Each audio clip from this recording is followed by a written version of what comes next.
tentang pemimpin 360 darjah. Kita dah tahu bahawa kepimpinan definisinya leadership is influence. Ya? Kepimpinan adalah pengaruh. Artinya kita boleh memimpin apabila ada pengaruh.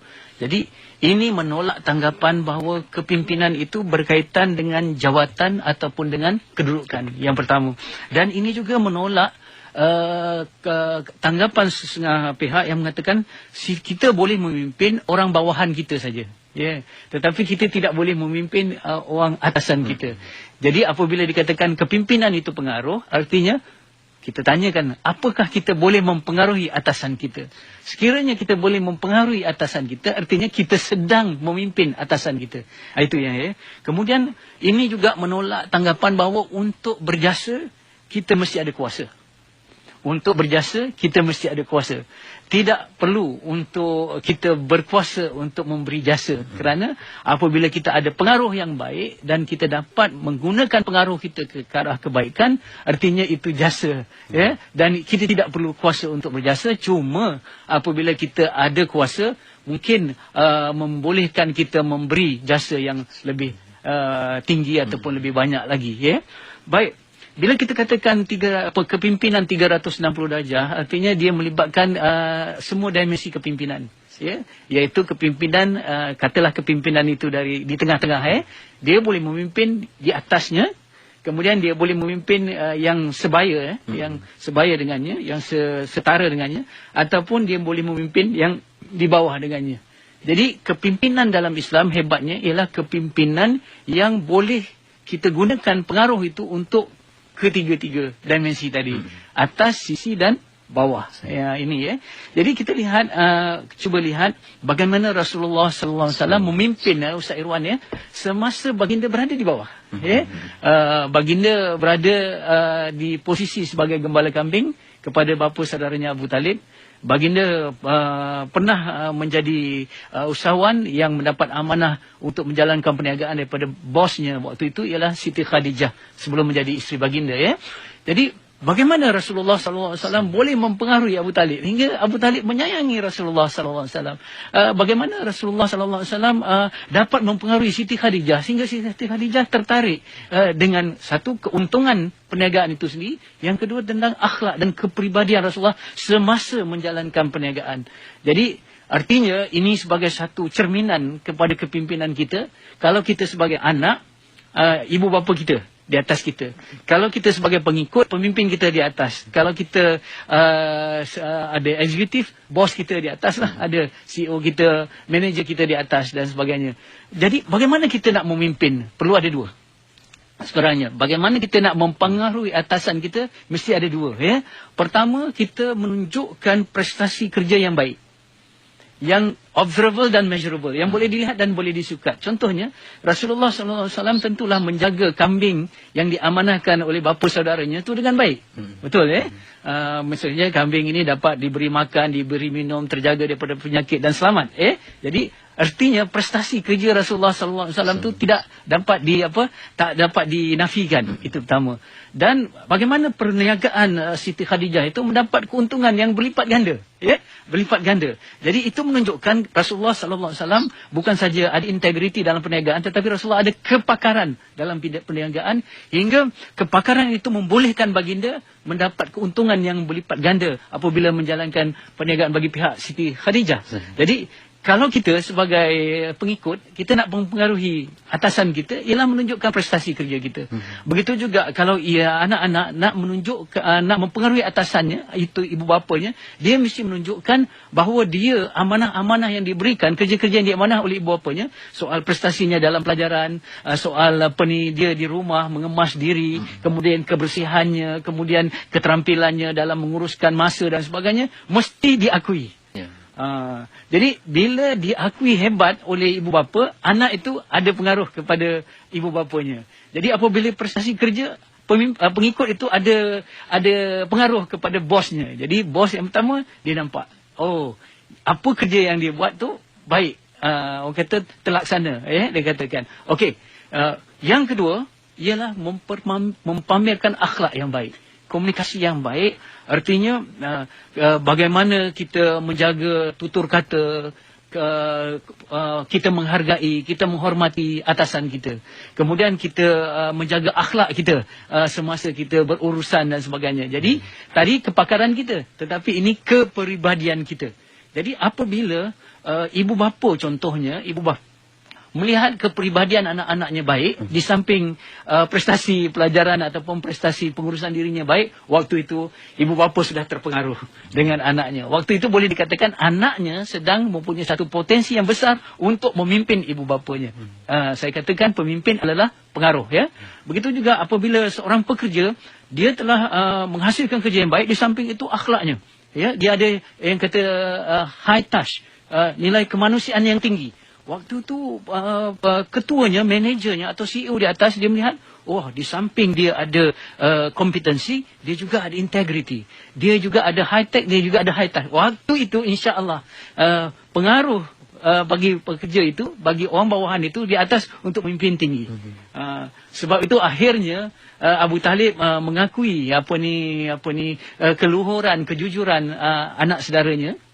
Dan Siti Khadijah mengakui kerasulan Nabi Muhammad sallallahu alaihi wasallam. Sebelum itu Rasulullah Siti Khadijah menerima Rasulullah sebagai suami, pemimpin kepada dirinya, keluarganya. Jadi ini artinya kalau kita nak memimpin atasan kita, kena pamerkan dua ni, ya. Yang pertama prestasi kerja kita, yang kedua prestasi akhlak kita. Itu cara dia, ya. Di mana sajalah, ya. Baik, yang kedua, pemimpin 360 darjah ialah boleh memimpin yang di sisi dia, ya, yang rakan sebaya, ya, itu sahabat-sahabat terdekat, ya. Jadi kadang-kadang orang boleh memimpin bawah, tetapi dia tak boleh dengan kawan-kawan dia. Jadi kadang-kadang kawan-kawan dia dah tahu dah perangai dia macam mana, sebab terlalu rapat kan. Mungkin dia dihormati di pejabat, tetapi oleh kerana dia berjumpa saing dia ataupun sahabat dia, orang dah tak hormat dia, sebab orang dia dah gurau dan sebagainya. Jadi dia tak nampak dah dia boleh mempengaruhi sahabatnya, ya. Ini satu kadang-kadang kita nampak ada yang lompang dalam kepimpinan. Kita boleh memimpin bawahan kita, tetapi kita tak boleh memimpin yang sebaya dengan kita, ya. Tetapi tidak pada Rasulullah sallallahu alaihi wasallam, ya. Rasulullah boleh memimpin Sayyidina Abu Bakar As-Siddiq. Jadi sehingga Sayyidina Abu Bakar As-Siddiq adalah individu, ya, yang pertama beriman dengan Rasulullah, dan dalam peristiwa Isra' Mi'raj yang pertama yakin kepada Isra' dan Mi'raj, ya. Jadi kita lihat ini menunjukkan kehebatan Rasulullah dalam memimpin orang yang sebaya dengannya, ya. Baik, apabila kita nak memimpin orang sebaya dengannya, ya, dengan kita, dia ada kedua juga, Yang pertama, kita kena tunjuk kesetiaan kita. Kesetiaan kita kepada sahabat kita, dalam keadaan dia susah ataupun senang, dalam keadaan dia di atas atau di bawah. Jadi kita setia menjadi sahabatnya. Jadi bila kita setia menjadi sahabatnya dalam keadaan sedih ataupun dalam keadaan gembira, dalam keadaan dia dapat nikmat ataupun dia dapat tragedi dan sebagainya, waktu itu kepercayaan sahabat kita akan tinggi, bahawa kita benar-benar ikhlas berkawan dengannya. Itu satu, ya. Itu yang dikatakan kesetiaan. Kesetiaan ni penting. Yang kedua, kejujuran. Kesetiaan dan kejujuran, ya. Boleh kata kita setia tapi kita tidak jujur, ya. Jadi apabila seorang sahabat dia jujur dengan sahabatnya yang lain, waktu itu insya-Allah pengaruhnya akan tinggi untuk mempengaruhi sahabatnya. Jadi kita lihat, yang paling boleh katalah Ustaz Irwan tentu ada sahabat, bila sahabat kita kata yang itu, orang lain belum lagi kata, kita kata dia benar, sebab kita dah kenal peribadi dia. Kenapa? Pertama, dia setia dengan kita. Yang kedua, dia jujur dengan kita. Jadi ini sebagai satu tips, satu panduan untuk kita memimpin orang yang sebaya dengan kita, mesti ada kesetiaan dan mesti ada kejujuran. Baik. Yang akhir sekali, iaitu kita boleh memimpin orang di bawah kita, Ustaz Irwan. Yang ini biasalah, selalunya bos mudah memimpin kepada bawah. Tetapi kena ingat, ada orang hanya ada jawatan tetapi tidak ada pengaruh. Dia ada jawatan kepada orang di bawahnya. Dia bos, tetapi dalam arti kata yang sebenar, dia tidak ada pengaruh. Artinya kita tak boleh memimpin. Jadi bagaimana kita boleh memimpin bawahan kita? Yang pertama, kita mesti ada yang dikatakan keadilan. Itu menunjukkan keadilan, ya. Maksudnya kita tidak ada yang dikatakan pilih kasih. Ya. Walaupun kecenderungan hati kita mesti ada. bukan saja kecenderungan hati kita dengan pengikut, kadang-kadang kecenderungan hati pada anak-anak kita pun ada kalau kita ramai kan dan sebagainya. Tetapi kecenderungan hati kita itu tidak dapat ditebak oleh luaran kita. Luaran kita sama saja, ya. Jadi artinya kita bagi kerja macam ni, kita bagi penghargaan macam ni. B macam tu juga kita bagi. Jadi nampak keadilan kita, iaitu kita meletakkan sesuatu di tempat yang betul. Ya. Jadi sekiranya orang yang kita sayang sendiri pun tidak menunjukkan prestasi kerja yang baik, waktu itu kita tak layak bagi dia penghargaan, tak layak dia bagi ganjaran, kita tak bagi. Jadi tidak ada istilah SSB, sayang-sayang bos. Tak ada. Artinya waktu itu bila keadilan kita dilihat, bukan saja kita di orang pandang adil, tapi keadilan kita dilihat dalam lahiriahnya, dalam zahirnya, waktu itu kita boleh memimpin dengan baik. Kerana kita adil. Itu yang dikatakan keadilan itu penting bagi seorang pemimpin untuk memimpin bawahannya. Yang kedua ialah kasih sayang. Jadi kalau kita ada kasih sayang yang tinggi kepada bawahan kita, artinya kita boleh memimpin. Sebab tu selalu saya katakan bahawa pemimpin lebih mudah turun ke bawah untuk melihat masalah anak buah daripada anak buah untuk naik ke atas. Dan kenapa dia boleh turun ke bawah? Sekiranya dia ada kasih sayang. Dan sekiranya dia boleh meluntur dan meleburkan egonya. Ya? Jadi inilah yang dikatakan, apabila kita tinggi nilai kasih sayang kita, Ustaz Irwan, kepada orang yang bawahan kita, kita akan bersabar. Kita boleh mampu bersabar dengan karenah-karenah mereka. Jadi kita tidak mudah hot, kita tidak mudah berang, kita tidak mudah kecewa apabila kita ada kasih sayang. Jadi kita boleh memimpin orang bawahan kita dengan dua sifat, iaitu adil dan kasih sayang, ya. Jadi inilah pemimpin 360 darjah, boleh memimpin, mempengaruhi atasan, boleh memimpin dan mempengaruhi yang sebaya, dan boleh memimpin orang yang di bawah. Ini yang dikatakan kepimpinan 360 darjah, dan ini sebenarnya valid ataupun penting bagi semua orang. Sebab saya contohnya Ustaz Irwan, tentu ada orang yang di atas Ustaz Irwan, betul? Ya, tentu ada orang yang sebaya dengan Ustaz Irwan, dan tentu ada orang yang di bawah Ustaz Irwan. Jadi kepimpinan 360 darjah ini menyebabkan kita berpengaruh insya-Allah di mana saja. Cuma diingatkan di dalam Islam, pengaruh itu mesti dibawa kepada kebaikan dan kebajikan, bukan ke arah kejahatan dan kemungkaran. Ya, itu sebagai sebagai satu pencetuslah, ya, untuk kita berbincang, untuk kita berkongsi dengan para pendengar kita, insya-Allah. Kita boleh mulakan Ustaz di Facebook waktu ini. Mungkin pertanyaan yang ingin kita dahulukan bersama daripada pencari hidayah. Katanya, bagaimana cara paling terbaik untuk memimpin keluarga, terutama kedua ibu bapa, kerana amat sukar bila berhadapan dengan mereka. Silakan Ustaz. Ya, saya dah katakan tadi, kalau kita masih ingat lagi, bagaimana ini kita memimpin atasan kita lah, iaitu ibu bapa kita. Ya. Jadi dia berbeza daripada kita nak memimpin orang di bawah kita ataupun orang yang sebaya kita. Jadi itu yang kadang-kadang kita ada silap, ya, silapnya kerana apabila kita mendidik, kita nak menasihati ke, nak mempengaruhi atasan kita, kadang-kadang kita menggunakan cara yang sama dengan bercakap dengan sahabat kita ataupun orang di bawah kita, ya. Jangan begitu, ya. Jadi artinya kalau kita nak berhadapan dengan ibu bapa kita, yang pertama yang saya katakan tadi, ya, jangan terus fokus kepada nak memberi nasihat. Tetapi sejauh mana sudah kita melaksanakan tanggungjawab kita sebagai anak dulu. Ya, ini penting, kerana yang saya katakan, orang hanya mendengar kita apabila orang mempercayai kita. Ya, jadi macam mana orang nak mempercayai kita? Macam mana ibu bapa kita nak mempercayai kita? Sekiranya dua tadi, ya. Satu, prestasi kerja kita, prestasi tugasan kita, tanggungjawab kita sebagai anak tak kita laksanakan. Contoh ya, mungkin pelajaran kita, ya, bukan sepertinya pelajaran tu akademik pencapaian tinggi sampai 4 flat, tidak. Maksudnya kita telah menunjuk kesungguhan dalam pelajaran. Kita telah menunjukkan kesungguhan dan prestasi yang baik dalam pengurusan diri kita. Misal kata pakaian kita tersusun, bilik kita, pengurusan masa kita tersusun, jadual waktu kita, waktu belajar kita, waktu solat kita. Ibu bapa kita nampak subhanallah smooth saja, ya. Begitu lancar, ya kan. Jadi ini satu modal sebenarnya, ya. Jadi di situ dia ada mempercayai kita. Dan saya kata bila orang mempercayai kita, orang akan mendengar kita, ya. Itu satu. Yang kedua, jangan lupa lagi yang paling penting sekali ialah akhlak kita. Ya, sekiranya kita laksanakan tugasan dengan baik pun tidak berarti apa-apa kalau akhlak kita kasar. Ya, jadi akhlak kita dengan ibu bapa kita selama ni bukan semasa kita nak menasihati itu saja. Kan? Selalunya orang kata kita mesti lemah lembut semasa nak memberi nasihat, tetapi sebenarnya dalam realitinya pun kita kena lemah lembut.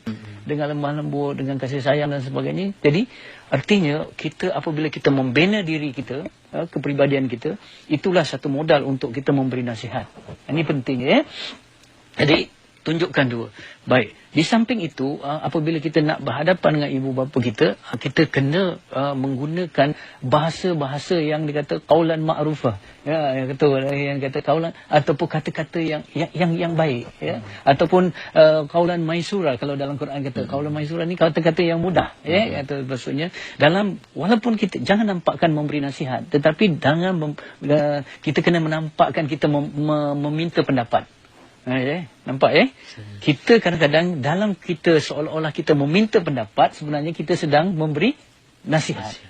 Jadi kita mohon pandangan, tetapi pada masa yang sama kita sedang menunjukkan ibu bapa kita apa yang sedang kita alami. Contoh kalau kita katakan kita mengadu kepadanya.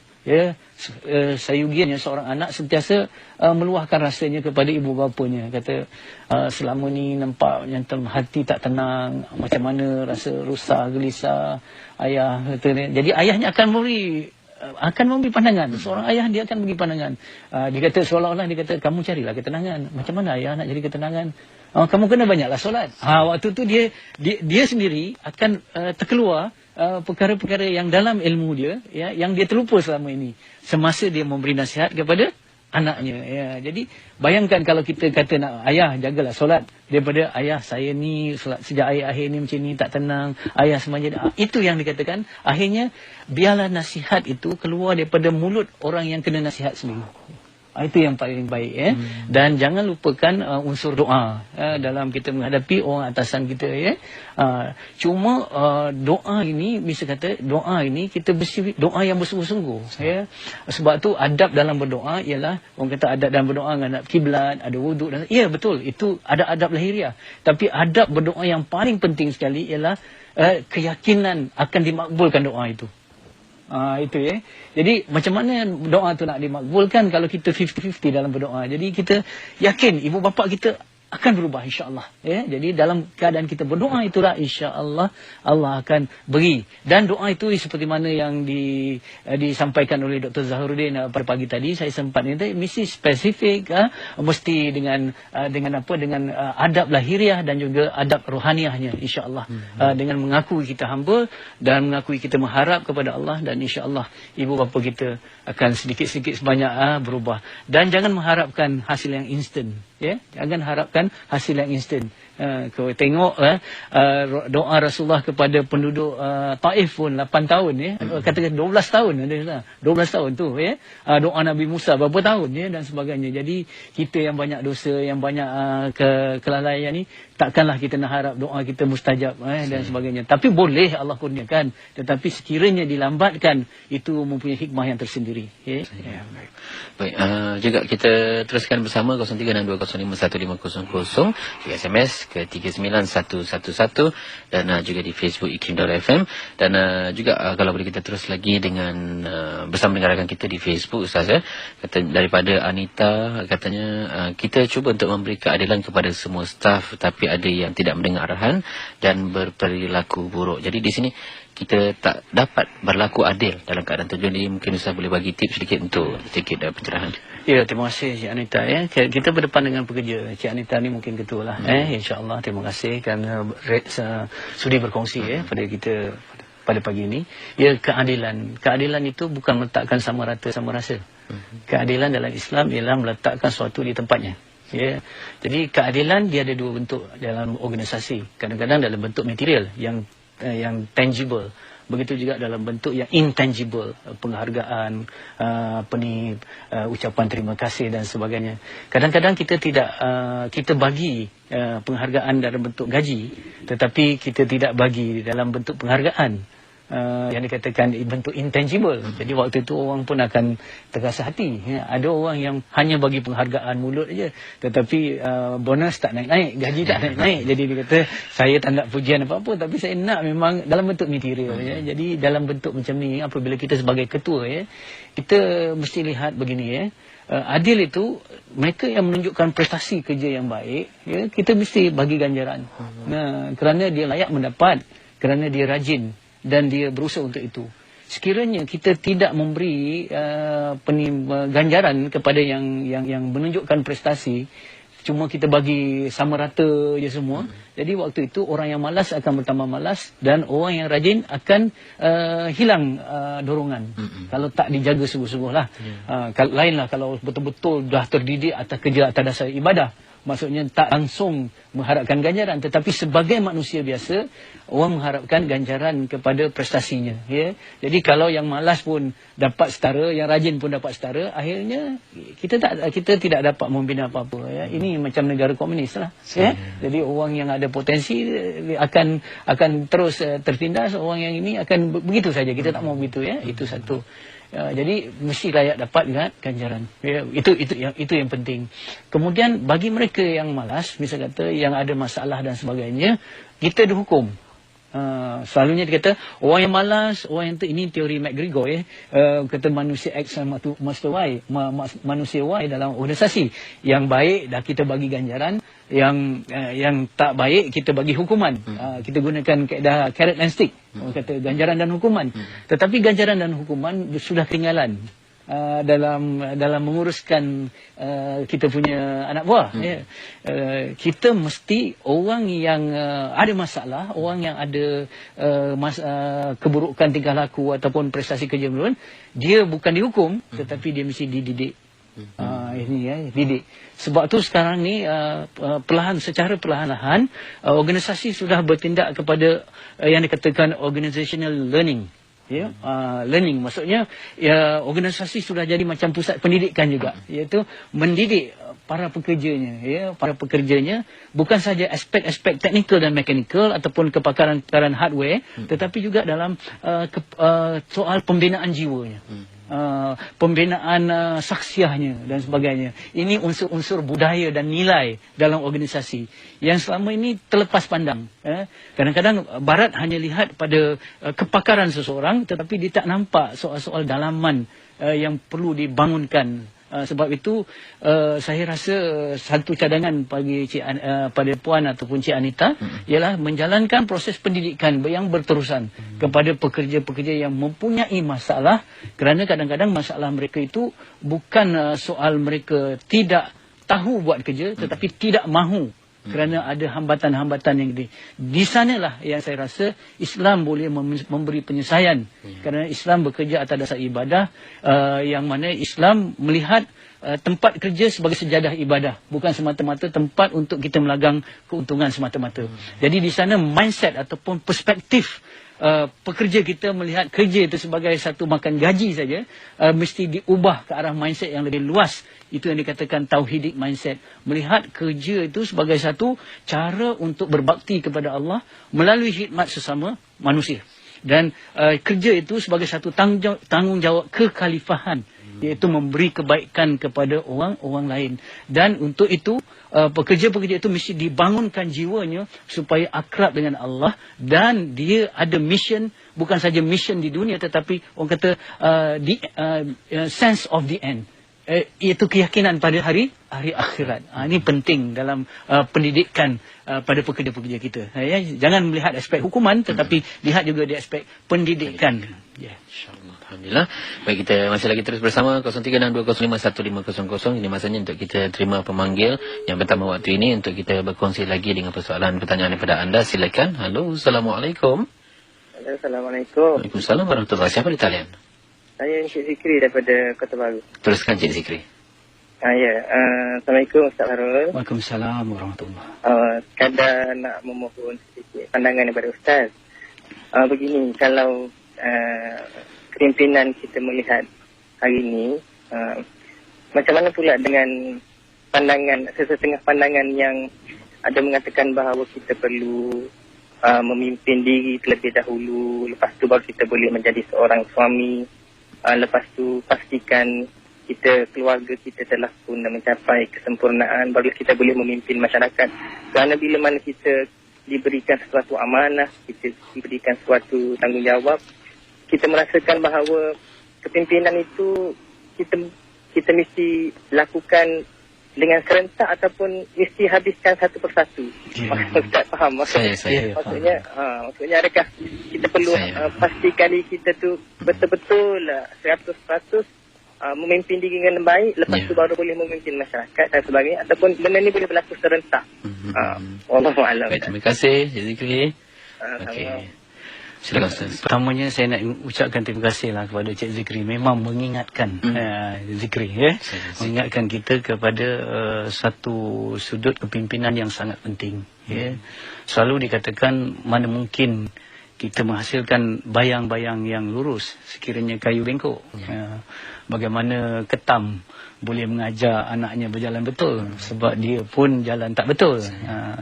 Jadi selalunya begitu Subhanallah, kita mesti ada satu titik tengah dalam persoalan ini.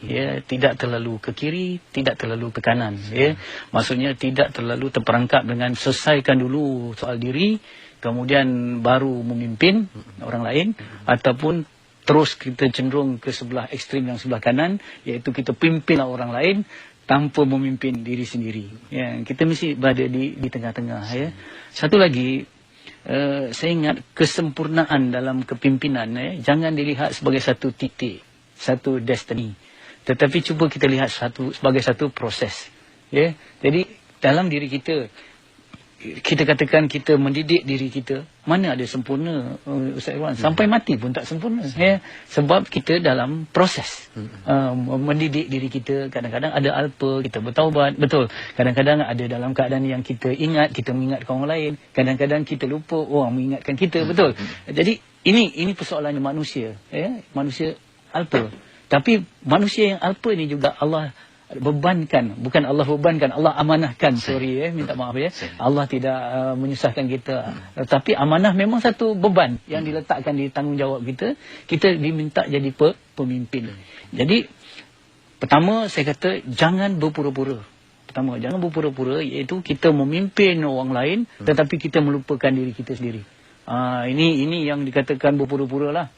Di luar kita nampak hebat, tetapi pada diri kita minta maaf pada keluarga kita, ini yang dikatakan dalam Quran, lima taquluna ma la taf'alun. Apakah kamu katakan sesuatu yang kamu tak buat? Kabura maqtan indallah an taqulu ma la taf'alun. Allah marah betul, murka betul kepada mereka yang bercakap tetapi mereka tidak berbuat. Jadi di situ ada ancaman dia, Ustaz Irwan. Jadi jangan sampai begitu.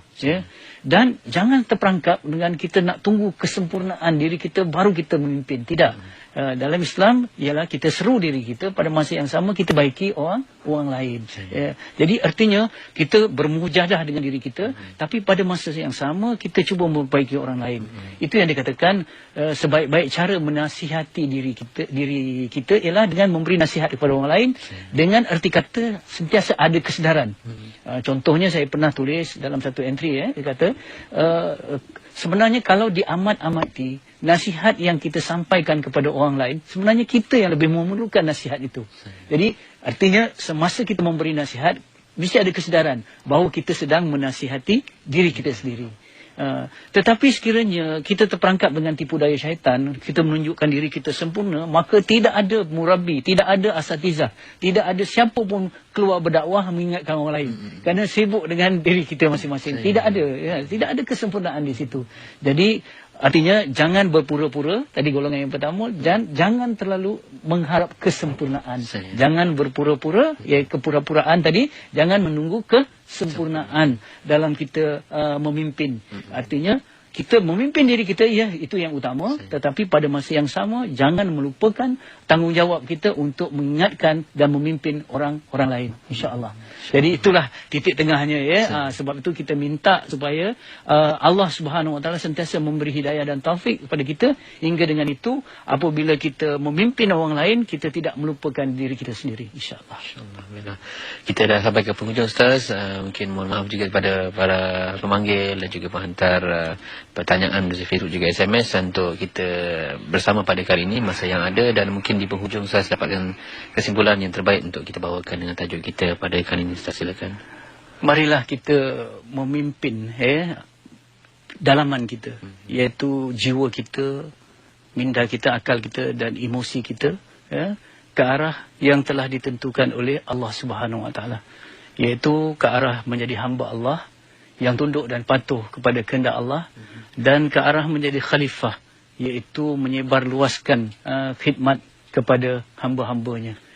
Mudah-mudahan apabila kita mampu memimpin diri kita sendiri, insya-Allah Allah Subhanahu Wa Taala akan memberi kekuatan untuk kita memimpin orang lain, dan kita boleh memimpin dalam apa juga situasi yang kita hadapi sekarang, dalam kesedihan, dalam kesahyuan, dalam kata ujian yang menimpa sekarang ini, kita tidak hilang arah, kerana kita sentiasa ada kompas di dalam hati kita, yang mana kita sentiasa dapat pimpinan daripada Allah untuk memimpin pemikiran kita, memimpin jiwa kita dan perasaan kita.